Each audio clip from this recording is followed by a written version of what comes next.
તો ગુણસ્થાન નો આપણો પેલો નામદ્વાર અહીં આપણો ચાલે છે.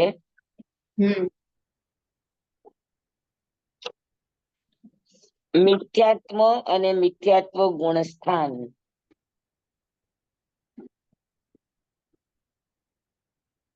જીવનો અનાદિકાલીન હું અને મારાપણાનો અધિકાર ભાવનો એક સતત સઘન ભાવ ફૂટાતો હોય. હા, અને એ ઘૂંટાય ત્યાં સુધી એને અધિકાર સિવાય કઈ નજર ના આવે. અને એ અધિકારમાં પોતાના સ્વાર્થ સિવાય કઈ નજર ના આવે. એવી જીવની પરિણામની ધારા હોય. કેટલાય એવા પૂતગલ પરાવર્તન કાળ નીકળી જાય ત્યારે પછી એનો એ હું અને મારાપણાનો અધિકાર ભાવનો દાવો એનો કઈક મોળો પડે, કઈક જ. હજુ અધિકાર છોડ્યો નથી, અધિકારનો દાવો છોડ્યો નથી, પણ અંદરમાં એ રસ ઘટી જાય. અને રસ ઘટવું આ ત્યારથી ગુણસ્થાનની શરૂઆત થાય. મિથ્યાત્વ ગુણસ્થાનની શરૂઆત. અને મિથ્યાત્વ દુર્ગુણ હોવા છતાં પણ એને ગુણસ્થાનની કક્ષામાં પેલું સ્થાન આપ્યું. એનો અર્થ ઈ છે કે જીવની યોગજન્ય સાધના, જીવની પ્રારંભિક સાધના, જીવની પ્રયત્ન સાધ્ય સાધના,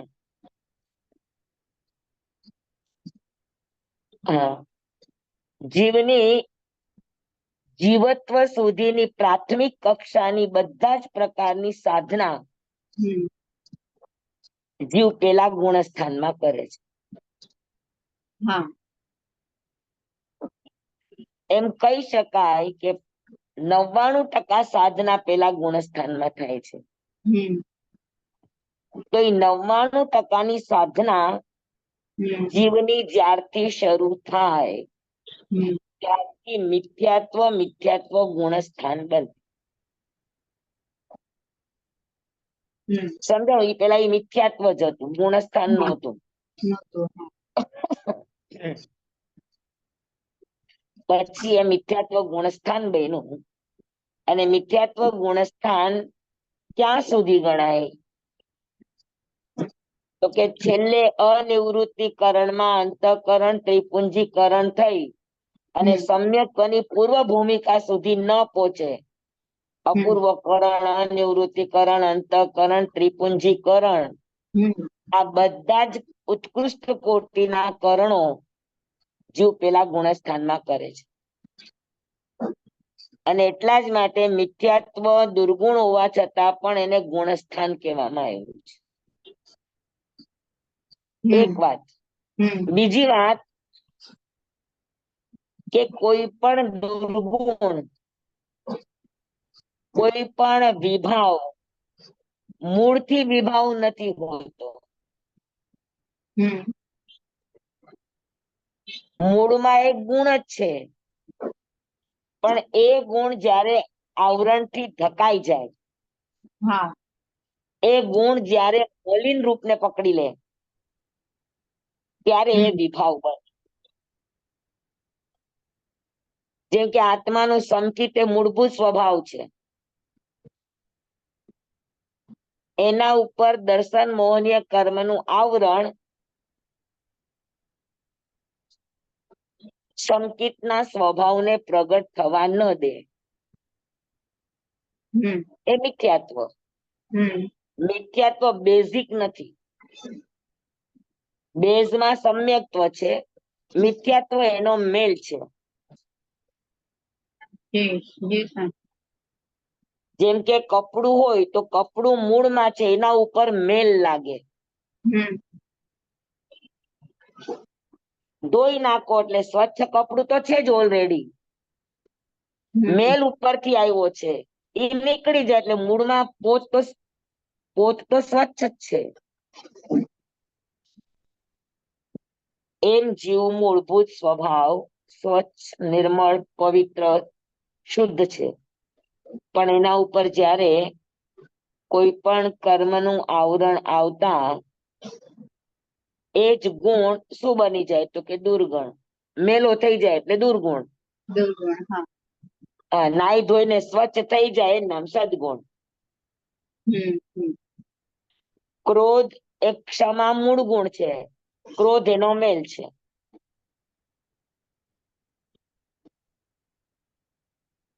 કોમળતા, વિનય, સંપન્નતા આ જીવનો સ્વભાવ છે, જીવનો ગુણ છે. હમ. એના ઉપર મેલ આવે એટલે માન બને, અહંકાર બને, અભિમાન બને, ગર્વ બને. સરળતા આ જીવનો સ્વભાવ છે. ઈ મેલી થાય એટલે માયા બને. હમ. સંતોષ જીવનો સ્વભાવ છે.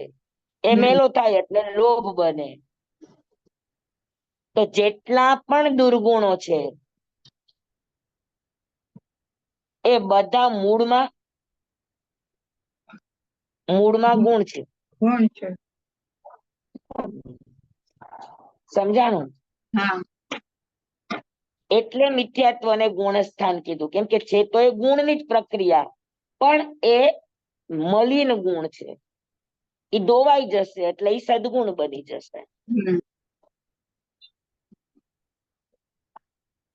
તો ધોવાવાની સમસ્ત પ્રક્રિયા સંકિત ઉપર લાગેલા દુર્ગુણો છે, મિથ્યાત્વના સંસ્કારો છે, એને દૂર કરવાની તમામ સાધના પેલા ગુણસ્થાનમાં થાય છે. સમજાણું? જી.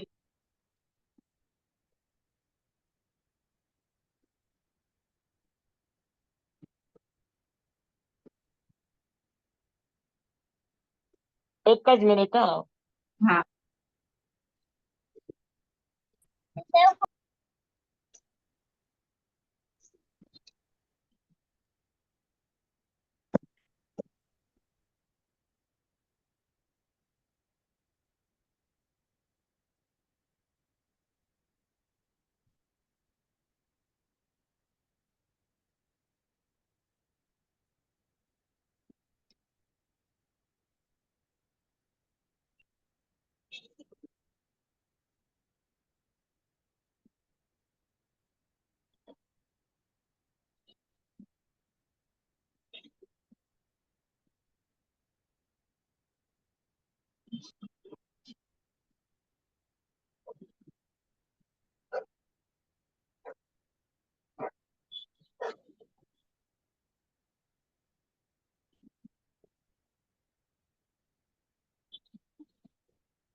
હા જ.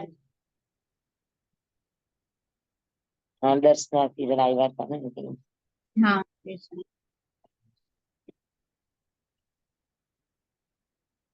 ચાલો, સમજાઈ ગયું બધાને? મિથ્યાત્વ અને હા. મિથ્યાત્વ ગુણસ્થાન, અને મિથ્યાત્વને પણ ગુણસ્થાન કહેવાનું કારણ.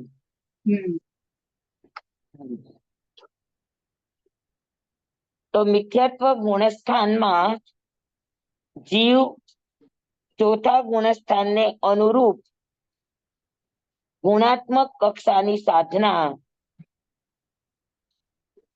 અંતઃકરણ સુધીની તમામ સાધના જીવ પેલા ગુણસ્થાનમાં કરે છે. અને એ બધી સાધનાઓનો મેં તમને સમજાવી દીધી છે ને. હા હા પેલા કરાય. અપૂર્વકરણ, અનિવૃત્તિકરણ હા વગેરે. એ બધું થઈ ગયું.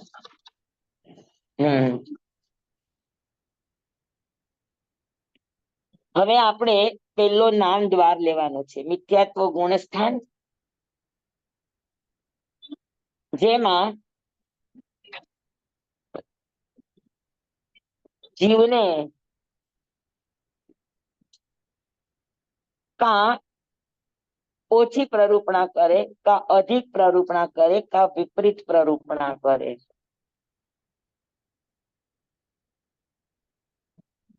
બરાબર. કા એ વ્યવસ્થા પ્રધાન જીવન જીવે, અનુશાસન પ્રધાન જીવન જીવે, વ્યવહાર પ્રધાન જીવન જીવે. ટેકનોલોજીના આધારે જીવનનું મહત્વ સમજે.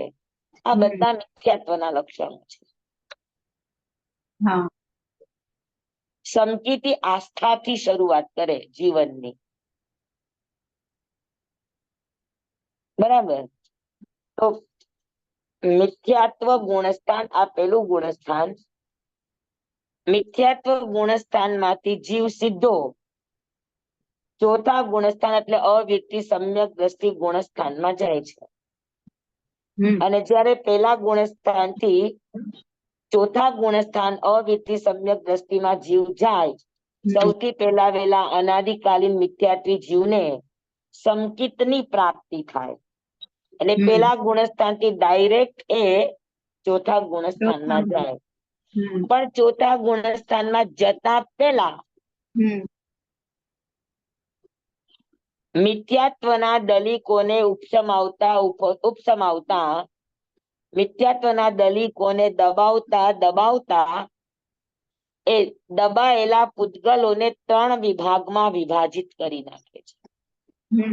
શુદ્ધ પુંજ, અર્ધ શુદ્ધ પુંજ અને અશુદ્ધ પુંજ. બરાબર. અને ઈ કરી અને એને સત્તામાં ધકેલી દે, સત્તામાં એને પાછળ ભેળવી દે, અને અહીંયા એને ચોથા ગુણસ્થાનની પ્રાપ્તિ થાય. હવે ચોથું ગુણસ્થાન પ્રાપ્ત થયું એનો અર્થ શું? તો કે એને પેલા ગુણસ્થાનકની અંદર મિથ્યાત્વ, મોહનીય, અનંતાનુબંધી, ક્રોધ, માન, માયા, લોભ, આ પાંચેય પ્રકૃતિને એ શું કરે? તો કે દબાવી દે. મિથ્યાત્વને દબાવતા દબાવતા એના 3 પુંજ કરે, અને અનંતાનુબંધી 4, એટલે કુલ 7. આ 7 પ્રકૃતિને દબાવી દે, ઉપશમાવી દે, એટલે થોડા સમય પૂરતું એને 7 માંથી એક પણ પ્રકૃતિનો ઉદય ન આવે, એને અવિરતિ સમ્યક દ્રષ્ટિ ગુણસ્થાન કહે છે. સમ્યક દર્શન થયું, પણ હજુ વ્રત તપ લેવા જેવા છે એવું લાગે, પણ એ લઈ ન શકે, એટલે અવિરતિ છે. લેવાનો પક્ષપાત થાય, એની બુદ્ધિમાં, એની સમજમાં ત્યાગ કરવા જેવો લાગે, પણ ત્યાગ કરી શકે નહીં. કૃષ્ણ મહારાજ જેમ સમજવું. કૃષ્ણ મહારાજા, શ્રેણિક મહારાજા,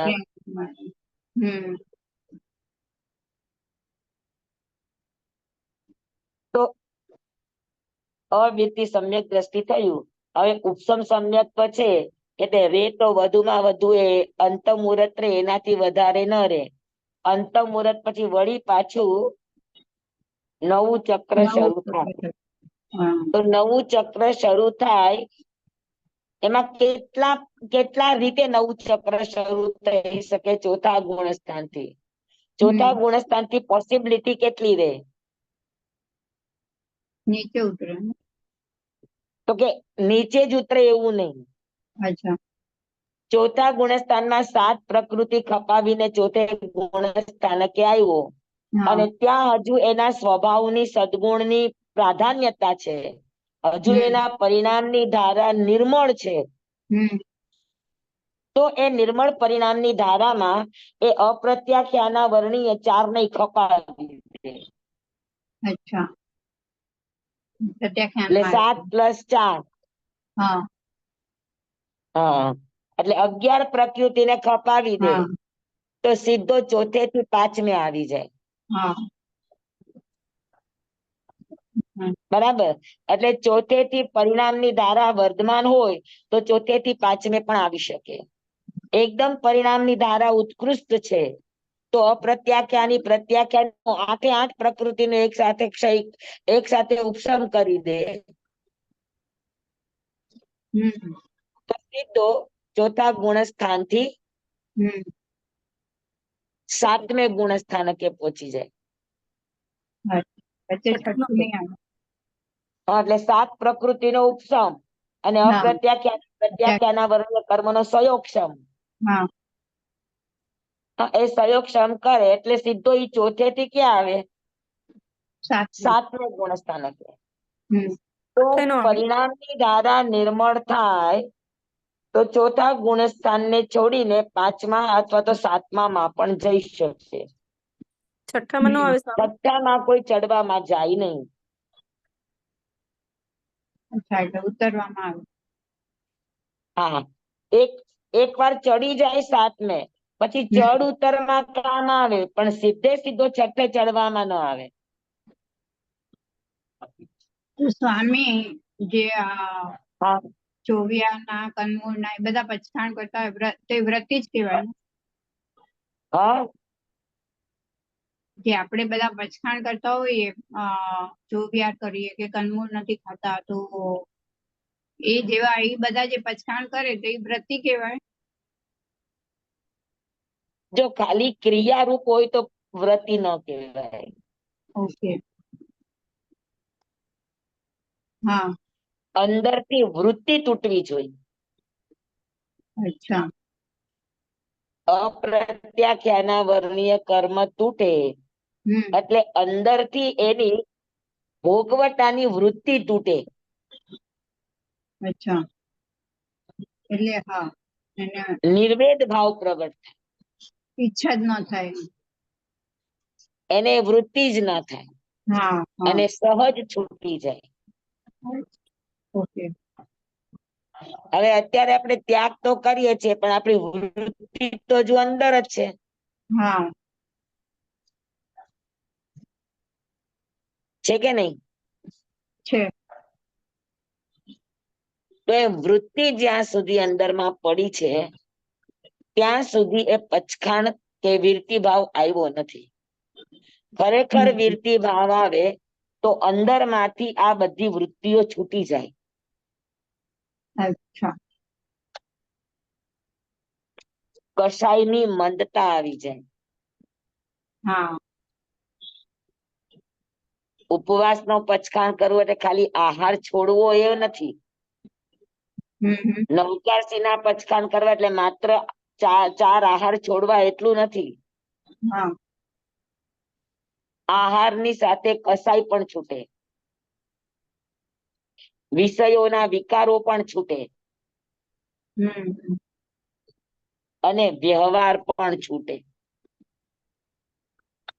મતલબ જે એકદમ આપણે પચખાણ લીધા છે ને એકદમ ચુસ્તપણે પાડીએ છીએ તો પણ જો એમાં કસાય હોય તો એ વૃત્તિ નથી. કેમ કે પ્રત્યાખ્યાના વર્ણીય અપ્રત્યાખ્યાના વર્ણીય કર્મ ગયા વગર પચખાણ સાચા ઉદયમાં આવે નહીં. અચ્છા. હા હા. સમજાણું? હા એની માટે અપ્રત્યાખ્યાના વર્ણીય કર્મનો સંયોગક્ષમ જોઈએ, ખાલી યમ નિયમ માટે. તો એ આવી જાય તો અણુવ્રત પછાણની તો ગ્રહણ જરૂરત કરવા જ માટે. નહીં, એની મેળે છૂટી જાય. હા, એ આવી જાય તો પછી પછાણની જરૂરત નહીં ને એની મેળે જ છૂટી જાય ને બધું. એ આવી ગયા ઈ જ પચખાણ છે. અચ્છા, ઓકે. ગુણસ્થાન તમારા પચખાણ ઉપર નથી નપતા, પરિણામની હા. ધારા ઉપર નભે. ધારા ઉપર, ઓકે. હા. પરિણામની ધારા નિર્મળ તો તમે ગુણસ્થાન ચડો છો, અચ્છા. પરિણામની ધારા ડાઉન તો તમે નીચે આવો છો. હમ. એટલે ગુણસ્થાન એટલે ચડવું ઉતરવું. ભાવ જગતની સંતા કુકડી. હા, બરાબર. હા, ઓકે. હા. હા. બરાબર, બરાબર. સમજાણું આભાર. બધાને? એ સમજ. આભાર. તો ચોથે થી પાંચમે પણ આવે, ચોથે થી સાતમે પણ જાય, અગર પ્રત્યાખ્યાના વર્ણ અપ્રત્યાખ્યાના વર્ણનો જો સંયોગક્ષમ જીવ પરિણામની ધારા દ્વારા કરી લે તો ઈ ચોથે થી કા સીધો પાંચમે જાય ને કા સીધો સાતમે જાય, અને કા એ પેલા પાંચમે જાય ને પછી પાંચમે થી સાતમે જાય. અચ્છા. પણ ડાયરેક્ટ ચોથે થી જવાના રસ્તા કા પાંચમું કા સાતમું, અને ઉપર ન ચડે અને ઉપસમ સંકેત માંથી પડીવાય થાય. ઉપસમ સંકેત એનું વમન થઈ જાય, પણ હજુ મિથ્યાત્વનો ઉદય થાય નહીં. હા. મિથ્યાત્વના ઉદયને હજુ થોડી વાર છે, ત્યારે એને સાસ્વાદન ગુણસ્થાન કહેવાય. ઓકે. બીજું. સાસ્વાદન એટલે સંકિતના સ્વાદ વાળું ગુણસ્થાન, સંકિતના સ્વાદ વાળી આત્માની પરિણામ ધારા, પરિણામની અવસ્થા, એને સાસ્વાદન ગુણસ્થાન કહે છે. બરાબર. ચોથા ગુણસ્થાનથી 3 પુંજ કર્યા હતા, શુદ્ધ પુંજ, અર્ધ શુદ્ધ પુંજ અને અશુદ્ધ પુંજ. સાસ્વાદન સંકિતમાં આવે એટલે અનંતાનુબંધી ક્રોધ માન માયા લોભનો ઉદય થઈ ગયો છે, પણ હજુ મિથ્યાત્વનો ઉદય થયો નથી. ત્યાં સુધી જીવ સાસ્વાદન સંકિતમાં રહે, પણ અનંતાનુબંધીનો ઉદય થાય એનું 6 આવલિકાની અંદર મિથ્યાત્વ મોહનીય ઉદયમાં આવે ને આવે છે. ઓકે. એટલે જે થઈ ગયું છે એ પાછું જતું પણ રહે. જતું પણ રહે. જેમ એનું આવે ને કે ભાઈ ઉપરથી ફળ પડ્યું, હા. તો પડ્યું ઈ ચોથા ગુણસ્થાનથી, ઝાડ ઉપરથી પડ્યું તો પડેલું ફ્રૂટ વચ્ચે અધવચ્ચે રે તો કેટલો વખત રે? તો કે જ્યાં સુધી એને જમીન નથી મળી ત્યાં સુધી. ત્યાં સુધી. હા, બરાબર. એ જમીનના રસ્તા ઉપર જ છે, એનું મોઢું જમીન ઉપર જ છે, હા. પણ હજુ પહોંચ્યો નથી. તો એવી રીતે જીવમાં મિથ્યાત્વનો ઉદય થયો નથી. એટલો તાત પૂરતો 6 આવલિકા પૂરતો ઈ સંકિતના સ્વાદની ભૂમિકાને અનુભવે, તો જીવની એ પરિણામની ધારા અવસ્થાને સાસ્વાદન સમ્યક્ત્વ કહેવાય. સમજાણું બરાબર? સ્વામી, સાસ્વાદનમાં અમુક ક્ષણ સુધી જ રહે ને? 6 આવલિકા વધુમાં વધુ, પછી પેલે જ આવે નિયમા.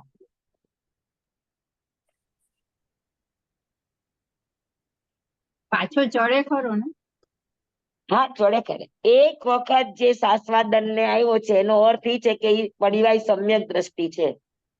બીજા ગુણસ્થાનથી લઈને ઉપરના બધા જ ગુણસ્થાન સંકિત આવ્યા પછી જ આવે, એ પેલા નો આવે. બીજું સાસ્વાદન ગુણસ્થાન પણ સંકિત પડિવાય સમ્યક દ્રષ્ટિ ને જ હોય. મિશ્ર દ્રષ્ટિ ગુણસ્થાન પણ પડિવાય સમ્યક દ્રષ્ટિ ને જ હોય, એ સિવાય કોઈને ન.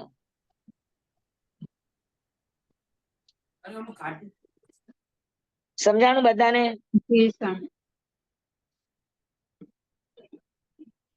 એટલે કોઈને મિશ્ર પુંજ નો ઉદય થાય, અર્ધ શુદ્ધ પુંજ નો ઉદય થાય, તો એ ચોથા ગુણસ્થાનથી ત્રીજા ગુણસ્થાનમાં આવે. હા, અર્ધ શુદ્ધ પુંજનો, શુદ્ધ પુંજનો ઉદય થાય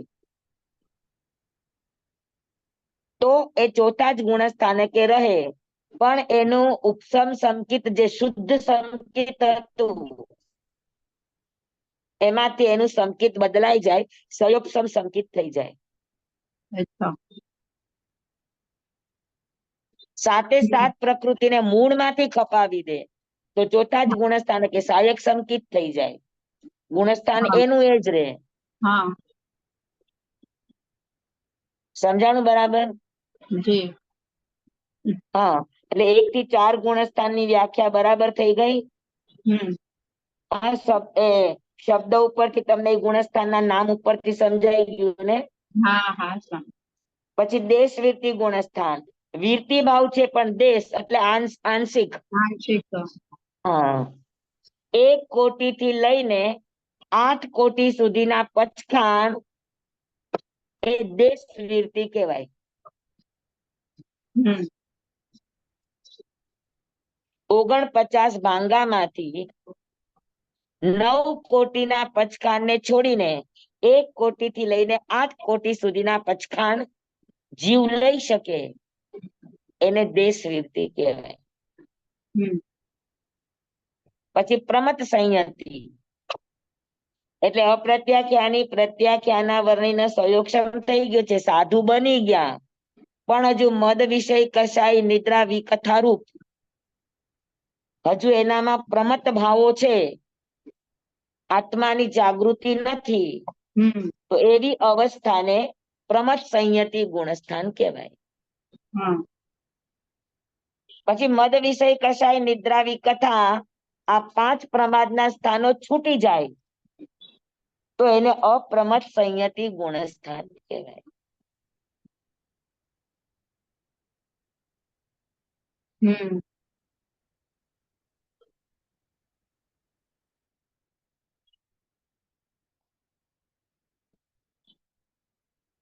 બરાબર? જી સમ પછી 8માં નિવર્તી બાદર, હમ હવે જેના બાદર કશાયો નિવૃત્ત થવા માંડ્યા છે, હમ બરાબર, અને જેના પરિણામની ધારા એક સરખી ન હોય, સમસમયવર્તીની, હા આને નિવર્તી બાદર ગુણસ્થાન કહેવાય. અનિવર્તી બાદર ગુણસ્થાન એટલે સ્થૂળ કસાયો હજુ સંપૂર્ણ જેના ગયા નથી, હમ હજુ ધીરે ધીરે આ ગુણસ્થાનમાં જશે. નવનો કસાય, સંજ્વલન, ક્રોધ, માન, માયા લોભ અને લોભનો પોણો લોભ ભાગ, હમ ટીકાકરણ સુધીનો તમામ લોભનો હા ઉપશમ અથવા સંયોગક્ષમ હા જીવ 9મા ગુણસ્થાનકે કરે છે. અચ્છા.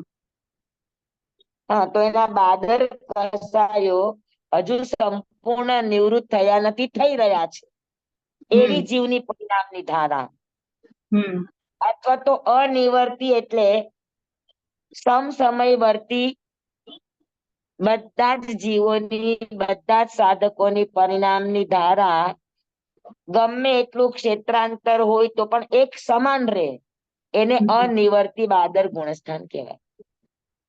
ઓકે. સૂક્ષ્મ સંપ્રાય હમ ખાલી કીર્તિકા જેટલો એટલે કીર્તિકાકરણ જેમ રૂપિંજે હમ એમ સંજ્વલન, લોભ, હા, એ પણ કટાઈને એક કાત જેટલો, એક નાનકડી એવી કાતડી જેટલો હા લોભ જેનો બાકી રહે સંજ્વલનનો, ખપાવાનો, હા એ હા સિવાય બધા જ કસાયો એને ખપાવી દીધા છે, એને કહેવાય સૂક્ષ્મ સંપ્રાય ગુણસ્થાન. હમ ઉપશાંત મોહનીય ગુણસ્થાન, જેનું મોહનીય કર્મની 28 પ્રકૃતિ જેની દબાયેલી છે, ઉદયમાં નથી, ઉપશમ ભાવમાં પડી છે, હમ સત્તામાં પડી છે, જીવની આ પરિણામની ધારાને ઉપશાંત મોહનીય અથવા તો ઉપશાંત વિતરાગ મોહનીય ગુણસ્થાન કહે છે. 11મું ગુણસ્થાન વિતરાગીનું છે. અચ્છા. બરાબર. 12મું ગુણસ્થાન ક્ષીણ મોહનીય, જેણે અનંતાનુબંધી થી લઈને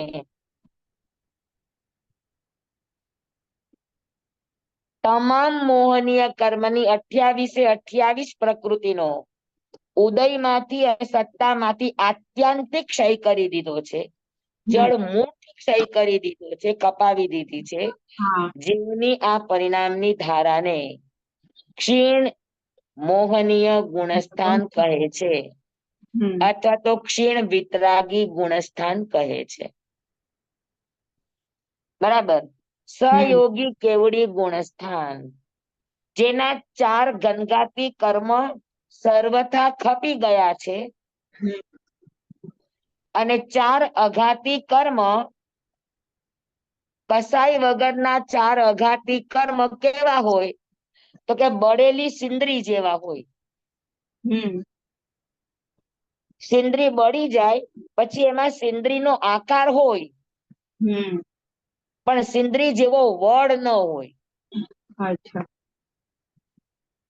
એવી રીતે 13મા ગુણસ્થાનના ઘાતી કર્મ એના બળી ગયા છે. બળી સિંદરી વત્તા આકૃતિ માત્ર જો.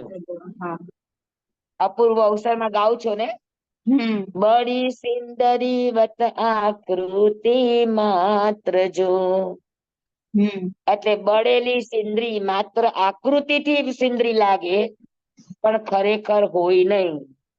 એવી રીતે જેના ઘાતી કર્મ વગરના અઘાતી કર્મો કેવા છે તો કે બળી સિંદરી વત એના અઘાતી કર્મો છે. કર્મ કેવાય ખાલી આકૃતિથી, પણ પ્રકૃતિથી કર્મ ન હોય. હા, અને કેવળ જ્ઞાન કેવળની દર્શનની પ્રાપ્તિ થઈ છે, પણ હજુ સદેહે સયોગે વિચરી રહ્યા છે. એવા ભાવને, એવા પરિણામને સહયોગી કેવડી ગુણસ્થાન કહે છે. અને 13મા ગુણસ્થાનમાં છેડે બધા જ અઘાતી કર્મને હવે જરા જેટલા સમયની જ વાર છે, એ સમયે બધા જ યોગોને નિરુંધે, બધા જ યોગોને નિરોધ કરે, અને એ નિરોધ કર્યા પછી પર્વત જેવી શૈલેષીકરણ, શૈલેષ એટલે પર્વત, પર્વત જેવી અડોલ અકંપ અવસ્થાને પ્રાપ્ત થાય, અયોગી અવસ્થાને પ્રાપ્ત થાય, નિષ્કંપ અવસ્થાને પ્રાપ્ત થાય. એ પરિણામની ધારા, એ જીવની અવસ્થાને અયોગી કેવડી ગુણસ્થાન કહે છે. સમજાઈ ગયું? હા, તો 14 નામ દ્વાર સમજાઈ ગયા. પછી લક્ષણ દ્વાર થી તો આપણી પાસે છે ને. હા, તો બધાને ગુણસ્થાન એટલે શું, ત્યાંથી લઈને નામદ્વાર સુધીના બધા જ ભાવો બધાને સમજાઈ ગયા. જી સમ ક્વેશ્ચન છે. હા, એક ક્વેશ્ચન છે. બીજો ગુણસ્થાન કે સાસ્વાદનમાં હોય તો બીજામાંથી ત્રીજામાં આવે, પછી એકવાર પરિવાય થાય પછી? નહીં. બીજામાંથી નિયમા પેલામાં આવે, કેમ કે પડતું ફળ છે. પડતું ફળ પાછું ઉપર ન જાય, જમીન ઉપર જ આવે. ઓકે. અને ત્રીજા વાળો ચડ ઉતર કરી શકે, એ ચડીએ શકે ને ઉતરીએ શકે. અચ્છા. પણ બીજા વાળો નિયમા પેલામાં આવે. પણ ત્રીજામાં બી પડીને જ આવે ને? હા, ત્રીજામાં પડીને જ આવે ને? હા, ત્રીજામાં પહેલી વખત ત્રીજામાં આવે ત્યારે પડીને જ આવે નિયમા. પછી એકવાર પડ્યા પછી એકવાર ચોથું ગુણસ્થાન લીધા પછી ત્રીજા ગુણસ્થાન થી ત્રીજું ગુણસ્થાન ચડવામાં આવે ને પડવામાં આવે. હા.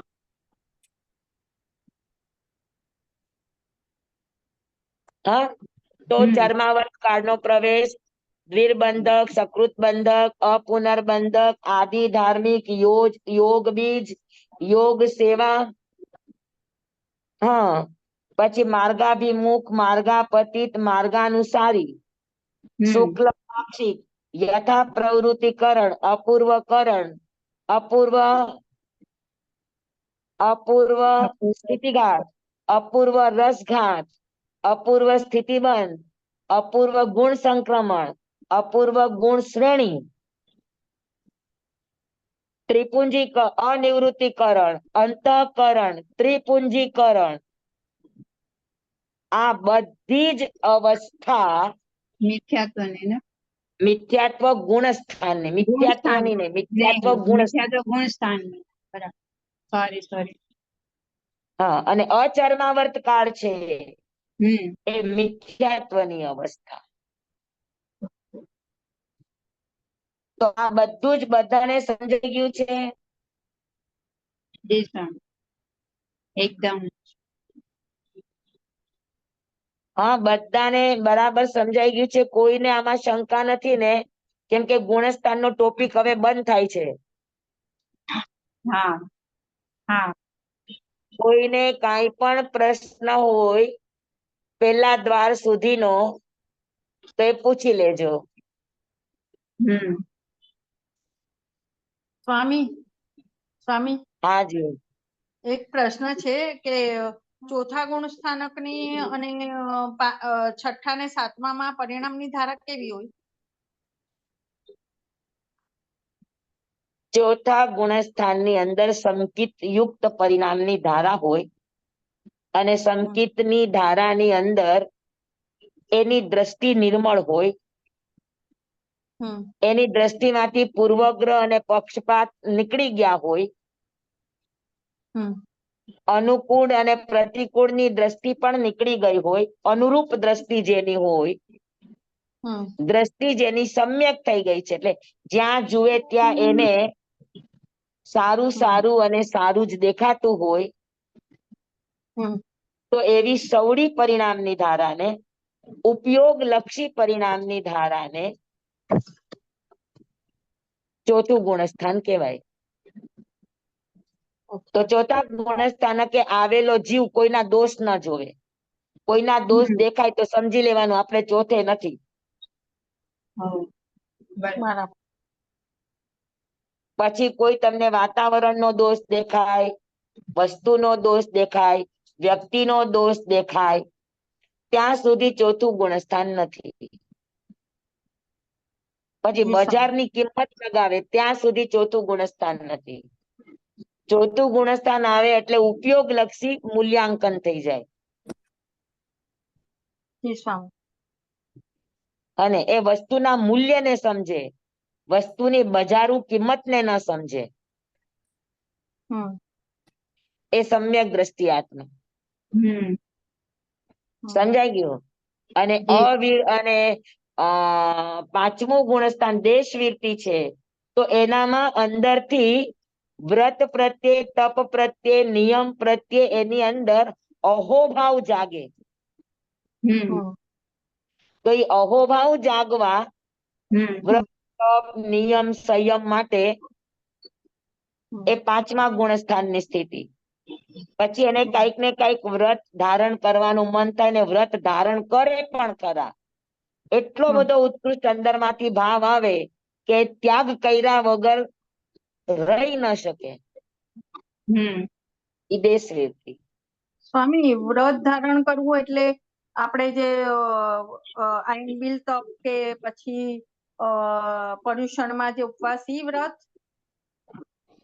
વ્રત ઈ છે, પણ અંદરમાંથી એની વૃત્તિ છૂટી જાય. અચ્છા. ભોગવટાના ભાવની વૃત્તિ છૂટી જવી, આ વ્રત છે. બરાબર. એટલે પછી સ્વામી ઈ આહાર થી લઈને બધી જ વસ્તુઓમાં હોય ને? કપડા થી લઈને આહાર થી લઈને બધામાં જ? બધામાં સંબંધોમાં પણ? બધામાં અચ્છા, જી સ્વામી. સંયોગ માત્રમાં. જી સ્વામી. હા, એના સંકલ્પ અને વિકલ્પ છૂટવા માંડે. જી સ્વામી. એટલે ટૂંકમાં એક્સેપ્ટન્સ લેવલ વધારે આવી જાય, એકદમ જ આવી જાય. યસ, બરાબર હમ. જી બરાબર. સ્વામી. આભાર સ્વામી. હા, કોઈ પણ વસ્તુ કે કોઈ પણ વ્યક્તિ એનો લાભ લેવાનો ભાવ છૂટી જાય. અચ્છા, જી સ્વામી. એટલે સ્વાર્થ નિસ્વાર્થતા આવી જાય. યસ, હમ. જી સ્વામી. સમજાઈ ગયું બરાબર? આપણને હા, હજુ જી એમ સ્વામી. થાય કે કામ વાળો આવ્યો છે, કામ કરી દે, આ કરાવી લઈને ઓ કરાવી દે ને ઓ કરાવી લઈએ ને. તો હમ. આપણામાં કોઈ પણ વ્યક્તિને ઉપયોગ કરવાનો ભાવ પડ્યો છે ત્યાં સુધી સમજી લેવાનું હજુ આપણે એમાં નથી. પેલા ગુણસ્થાનમાં આટા મારીએ છીએ. હા, હા, પણ સ્વામી આપણી જે કર્તવ્ય હોય કે એની પાસે કામ કરાવવાનું છે, જે આપણે રાખ્યું જ હોય આપણે નોકર, કારણ કે બધું જ તો કામ આપણાથી હાથેથી ના થાય. એટલે હા, આપણે પણ રાખ્યું. કર્તવ્ય હોય તો બધું જ કરાવો કે થોડુંક વધારે કરાવી લ્યો? ના ના સ્વામી, વધારે ના કરાવાય, તો આપણે ગુનામાં આવી જઈએ. કેમ ગુનામાં આવી જાય? એ ઝાડુ કાઢતા હોય તો આપણે એની પાસેથી પંખા ન ઉડાવી લઈએ, એની પાસેથી આપણે ડસ્ટિંગ નો કરાવી લઈએ? ના સ્વામી, જે ઈ- આપણે ઈ- એની પાસે નક્કી કરેલું હોય એ જ થાય ને, નહીતર શોષણ કહેવાય. ઈ તો બાઈ ના પાડે એટલે તમે બેઠા છો ચૂપચાપ, કે તમારી બાઈ જ ન કરવા તૈયાર થાય. હમ. પણ બાઈ કરી દેવી હોય તો તો કરાવી લઈએ. તો કરાવી લઈએ. સંગીતાબેન શું કરો? સ્વામી, અત્યાર સુધી મને તો બાઈ એટલી સારી છે, હા. બાઈ એટલી સારી છે કે ઈ તમને રસોઈમાં પણ મદદ કરાવી દે. તો કરાવો કે ના કરાવો? સ્વામી, એની મરજી હા. વિરુદ્ધ ના કરાવડાવું. એને હા? પૂછું એની મરજી વિરુદ્ધ ના કરાવડાવું. એને પૂછું કે હા, તું મને પણ કરી આપે. મરજી છે તો કામ કરાવવાની ભાવના થાય કે ન થાય? હમ. હાય. તો સમજી લેવાનું હજુ આપણે પેલે ગુણસ્થાન કે રમીએ છીએ, રમો. નથી રમવું, પણ સ્વામી આગળ વધવું છે. અને સમજાણું ને? જી સ્વામી, સમજાયું. તો આપણા આવા બધા ભાવો અંદરમાં હજુ વૃત્તિમાં પડ્યા છે. હમ. અને બરાબર. વૃત્તિમાં આવા ભાવો પડ્યા છે ત્યાં સુધી આપણી ગુણાત્મક કક્ષાઓ વિકાસ નથી પામતી. હમ. બરાબર. જેવું હમ. ચોથું ગુણસ્થાન આવે એટલે બધા જીવો પ્રત્યે આત્મવત દ્રષ્ટિ જાગે. પણ સ્વામી, આપણા જ્ઞાનમાં તો આવી જ જાય ને, કોઈ ચોરી કરતું હોય કે કાંઈ, તો પણ આપણે ભલે એને કાંઈ કહીએ નહીં, પણ જ્ઞાનમાં તો આવી જ જાય કે આણે ચોરી કરી, તો એનું શું કરવાનું? તો એનું બનારસી દાસે એના ઘરના બધા વાસણ ચોરને આપી દીધા, તો તમારે આખું ઘર આપી દેવાનું. હમ. આખું ઘર આપી દે તો સાતમું ગુણસ્થાન. સ્વામી, હા હમણાં તમે બધા શબ્દો કીધા ને, બધા કે આ બધા હા, સમજાઈ ગયા, એના શોર્ટમાં એનો મિનિંગ એનો આગળ તો આવશે, પણ થોડુંક એવું શોર્ટમાં જરા કહી દો ને. આગળ નહીં આવે એ મેં તમને આગળ કહી દીધા છે મિનિંગ. હા, એ કરાવ્યા છે એ હમણાં તમે શબ્દો બોલ્યા ને બધા. હા, ચાલો ફટાફટ સાંભળો. હા, ચર્માવર્ત કાળમાં પ્રવેશ એટલે અનાદિકાળીન હું અને મારાપણાનો મળ ઢીલો પડ્યો. અધિકાર ભાવ ઢીલો પડે. ઓકે. હું અને મારાપણાની વૃત્તિ ઢીલી પડે. ઈ મળ થોડોક હળવો થાય. ઈ મળમાં થોડોક હલચલ પેદા થાય. હજુ મારાપણાનો ભાવ અધિકાર ભાવ છૂટ્યો નથી, પણ અંદર માંથી એની પકડ ઢીલી પડે. એ હમ. ચર્માવર્ત કાળનો પ્રવેશ. હમ. દ્વિરબંધક મહામોહનીય કર્મ બાંધવાના 30 ઠેકાણાના ભાવો ઉત્કૃષ્ટ 2 વારથી વધારે વાર ન આવે એવી જીવની વિકાસ અવસ્થા એ દ્વિરબંધક. એમાં આગળ વધતા વધતા વધતા હવે મહામોહનીય કર્મના બંધના 30 ઠેકાણાનું સેવન જીવ ભાવથી એક વારથી વધારે વાર નહીં કરે એવી જીવની અવસ્થા ગુણાત્મક કક્ષા, એને કહેવાય સકૃદ બંધક. પછી અપુનર્બંધક. હવે એટલી નિર્મળ પરિણામની ધારામાં આવ્યો છે કે જીવ ભવિષ્યમાં 70 ક્રોડાક્રોડી સાગરોપમનું મહામોહનીય કર્મ એક વાર નહીં બાંધે 30 ઠેકાણામાંથી એક પણ ઠેકાણાનું સેવન ભવિષ્યમાં કરવાના ભાવ નહીં થાય, એટલે 30 કારણના નદાવા કરી નાખે, એને કહેવાય અપુનર્બંધક અવસ્થા. બરાબર? એટલે એને સમજાઈ ગયું છે અને એ એમાંથી બહાર નીકળી જાય, ફરી પાછો એમાં જાય જ નહીં. ત્યાર પછી એનામાં અભય, અદ્વેષ, અખેદ આવે, એટલે ધર્મની શરૂઆતનું પ્રભાત ફાટે, પ્રભાત ઉદય પામે, પો ફાટે કહેવાય ને આપણે જેને, એ અવસ્થા.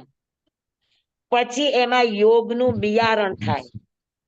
યોગનું બિયારણ થાય એટલે શું?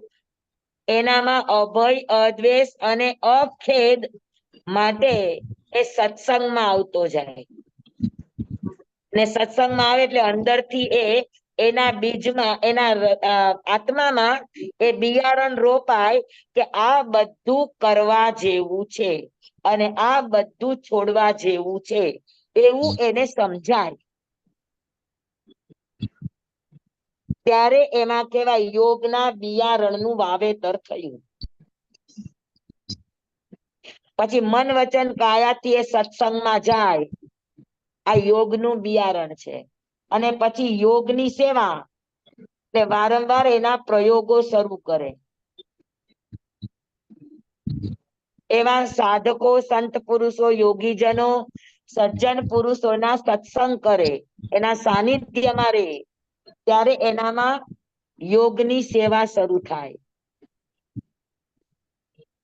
એ પોતે ન કાંઈ કરતો હોય પણ જે આવું જીવન જીવે છે એની એ સેવા, એના એ ઉપયોગમાં આવવાની કોશિશ કરે, એને યોગ સેવા કહેવાય. એમાં સમય કરતા કરતા કરતા એનો દ્વેષ ઘટતો જાય, મૈત્રી ભાવ વધતો જાય અને એ વધતા વધતા જીવ માર્ગની સન્મુખ બને, મોક્ષ માર્ગને અનુકૂળ અનુરૂપ જીવન વાળો બને, એને કહેવાય માર્ગાભિમુખ. એને મોઢું બદલું. કૃષ્ણ પાક્ષિક હતો તો શુક્લ પાક્ષિક થાય, એટલે શુક્લ પાક્ષિક તરફ મોઢું બદલું, એને માર્ગાભિમુખ કહેવાય. પછી એ માર્ગે ચાલવા માટે પગ ઉપાડે, એને માર્ગાપતિત કહેવાય. અને એ પ્રમાણે જીવન જીવવાની કોશિશ કરે તો એને માર્ગાનુસારી કહેવાય. માર્ગને અનુસાર જીવન જીવે એને માર્ગાનુસારી કહેવાય. મોક્ષ માર્ગને અનુરૂપ જીવન જીવે એને માર્ગાનુસારી કહેવાય. 35 બોલના ગુણો, 35 માર્ગાનુસારીના બોલ છે, એ પ્રમાણે જેનું જીવન બને પછી એમાંથી શુક્લ પાક્ષિક થાય, એટલે જેનો સંસાર પૂતગલ પરાવર્તન, જેનો સંસાર પરિભ્રમણ કાળ, પૂતગલ પરાવર્તન કાળ શેષ રે, બાકી બધો ખપી જાય કે હવે માત્ર અર્ધ પૂતગલ પરાવર્તન કાળ જ એ આ સંસારમાં રહેશે, પછી મોક્ષે જશે. તો જીવની આ અવસ્થાને શુક્લ પાક્ષિક કહેવાય. ત્યાંથી પછી હું જુદું છે ને મારો આત્મા જુદો છે એવું બુદ્ધિના સ્તર ઉપર, બહારની સમજના સ્તર ઉપર જેને ભેદ થાય જીવ અને જડનો, શરીર અને આત્માનો, એ બુદ્ધિજન્ય સમજણજન્ય એને એ અનુભવ થાય, ત્યારે એને યથા પ્રવૃત્તિકરણ કહેવાય. યથા પ્રવૃત્તિકરણમાં ચાલતા ચાલતા ચાલતા કેટલા યથા પ્રવૃત્તિકરણો કર્યા પછી એની પરિણામની ધારા વર્તમાન બને અને અનાદિકાલીન હું અને મારાપણાની જે અંદરથી એક પકડ હતી, જે છૂટતું નહોતું, એ છૂટી જાય કે હું મારું મારું કરતો તો મારું કોણ, જી મારું કાંઈ જ નહીં, આવું એને અનુભૂતિના સ્તર ઉપર સમજાય ત્યારે એને કહેવાય અપૂર્વકરણ. આટલું બધું થાય ત્યાં સુધી તો હજી મિથ્યાત્વમાં જ છે. યસ યસ, મિથ્યાત્વ છે. અને પછી અપૂર્વકરણ કર્યા પછી એટલી એની વર્તમાન પરિણામની ધારા, એટલી અહોભાવની પરિણામની ધારા, એટલી આત્માને પ્રાપ્ત આત્માની અનુભૂતિ કરવાની દિશામાં એ દોટ મૂકે. સમયે સમયે એની પરિણામની ધારા વધુ ને વધુ નિર્મળ બનતી જાય. આ પરિણામની ધારાને અનિવૃત્તિકરણ કહેવાય. અને એ જ અનિવૃત્તિકરણમાં અંતમુહૂર્તમાં ઉદયમાં આવનારા મિથ્યાત્વના દલિકો છે, એને જીવ પરિણામની ધારા દ્વારા આગળ પાછળ કરવા માંડે. આગળ પાછળ કરવા એટલે અમુકને ઉદયાવલિકામાં ખેંચીને ઉદીરણા કરીને ભોગવી લે અને અમુકને પાછળ ધકેલી દે. હા, તો આ મેદાન સાફ કરવાની પ્રક્રિયાને, મિથ્યાત્વ મોહનીયના ઉદયને ગાબડું પાડવાની પ્રક્રિયાને અંતઃકરણ ક્રિયા કહેવાય. આગા પાછા કરે એટલે એટલો પરિણામનો શુદ્ધ ભાવ એનો અત્યારે વર્તમાન પરિણામે ચાલે છે કે એના કારણે મિથ્યાત્વના ભાવો જે ઉદયમાં આવી રહ્યા છે એનો તો એ ખપાવી નાખે, પણ જે ઉદયમાં નથી આવ્યા એને રોકી રાખે, એને ઉદયમાં આવવા ન દે. હતું એને સાફ કરી નાખે અને નવાને આવવા ન દે, એને અટકાવી દે. હા, તો ઈ જે પ્રક્રિયા કરે એ પ્રક્રિયાને અંતઃકરણ ક્રિયા કહેવાય. સ્વામી, આ બધું કોન્શિયસ લેવલ ઉપર જ થાય કે અનકોન્શિયસ લેવલ ઉપર પણ થઈ શકે? કોન્શિયસ લેવલ ઉપર થાય. અચ્છા. અને ત્યાર પછી જે અટકાવી દીધા છે પાછળમાં, એના અંતઃમુહૂર્ત જેટલા ટુકડાના ઈ 3 ટુકડા કરી નાખે, શુદ્ધ, અશુદ્ધ અને અર્ધ શુદ્ધ. એ પૂતગલમાં પણ એટલો બધો ધરખમ ફેરફાર કરી નાખે પાછળ પડેલા પૂતગલોને. એને કહેવાય ત્રિપુંજીકરણ. અને પછી અંતઃમુહૂર્ત માટે હાઈશ, હવે મિથ્યાત્વના એક પણ દલિક ઉદયમાં નથી, એને કહેવાય ઉપસમ સમ્યક્ત્વ. હજી તો એ ઉપસમ સમ્યક્ત્વ. હા, હવે ચોથે આવ્યો. સમજાઈ ગયું રાજુ? અરે જાગુ. હા સ્વામી. હા, તો આ બધી જ અવસ્થા પેલા ગુણસ્થાનની છે. ઓકે. આટલું બધું કરીને પણ પાછું પડી હોય છે. હા, પણ આટલું કરે એનો ફાયદો ઈ છે કે એના જીવનમાં સકામ યાત્રા શરૂ થઈ જાય. હવે જેટલા જેટલા પૂતગલો ઈ ભોગવશે,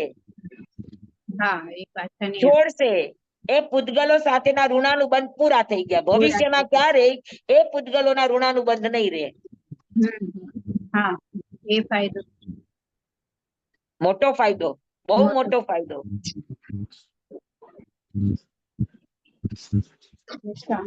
સમજાણું? તો એમાં ભયના જે પૂતગલો હોય એ પણ ઓછા થઈ જાય ને? જે પૂતગલો ફળ્યા, જે પૂતગલો ખપી ગયા, એ પૂતગલો પાછા ન આવે. એટલે ભય ઓછો થઈ જાય. એ તો સંકિત થાય એટલે ભય ઓછો જ થાય. જેને ભય લાગતો હોય, સિક્યુરિટી જોતી હોય, એને સંકિત ન થાય. જે મોતને હાથમાં લઈને જાય હમ. એ જ સંકિતને પામે. નરસિંહ મહેતાના ભજનની જેમ હરિનો માર્ગ છે સુરાનો, નહીં કાયરનું કામ જો. પ્રથમ પહેલું શીશ મૂકીને વળતું લેવું નામ જો. માથું મૂકી દેવાની તૈયારી હોય તો સંકિત થાય. જી સ્વામી. પણ આપણે તો જ્યાં જઈએ ત્યાં માથું ભેગું લઈને જ જઈએ. આ ભણવા બેસીએ તોય માથું મૂકી નથી શકતા. હા સાચી વાત છે. સમજાય છે? જી સ્વામી. આભાર સ્વામી.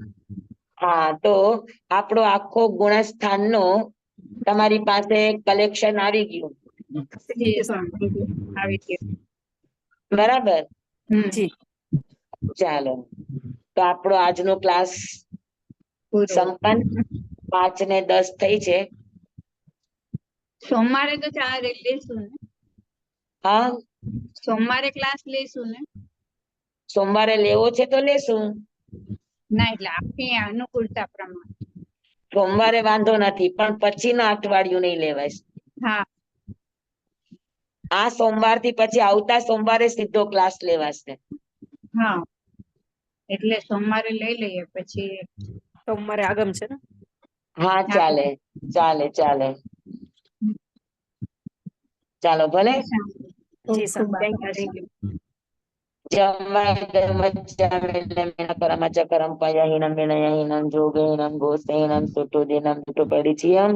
અકાલે કહું સજાઓ, કાલે ન કહું સજાઓ, અસજાય સજાય એમ સજાય ન સજાય. ભણતા ગણતા ચિંતવતા વિચારતા સોણતા સાંભળતા જ્ઞાનીઓના અનંત અનંત ભાવો છે, અનંત અનંત પર્યાવો છે, અનંત અનંત ગમા છે, અનંત અનંત નહીં છે, અનંત અનંત નિક્ષેપ છે, અનંત અનંત રહસ્ય છે, અનંત અનંત ખુલાસાઓ છે. આમાંથી કોઈ પણ ભાવ ભેદ નહીં, નિક્ષેપ રહસ્ય ખુલાસાનું સ્ખલન સદમસ્ત ભાવે મારા બોલવામાં, કહેવામાં, સમજાવવામાં આવ્યું હોય, આપના સાંભળવા સમજવામાં આવ્યું હોય તો અરિયણ સિદ્ધ કેવડી ગુરુ ભગવાન આપની સાક્ષીએ, આત્મા પરમાત્માની સાક્ષીએ તસ્મે જામી વિક્રમ.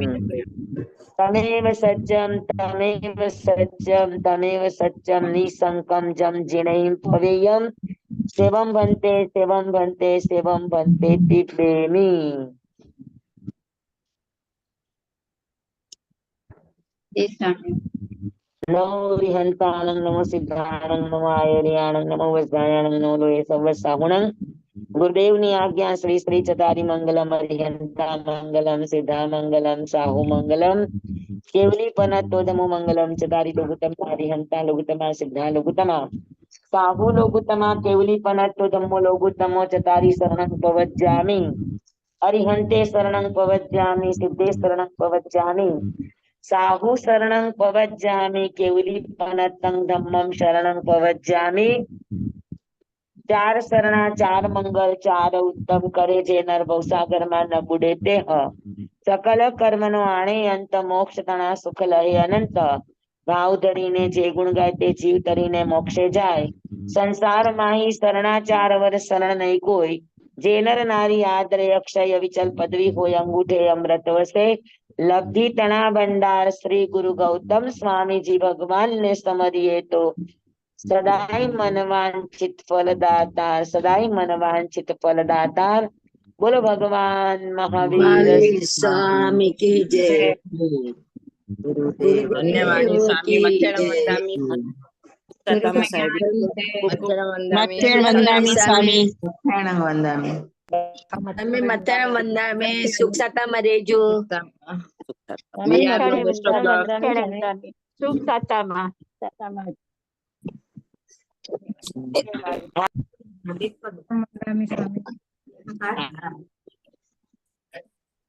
સ્વામી સાતા મારી દો. સ્વામી સ્ટોપ થઈ ગયા છે.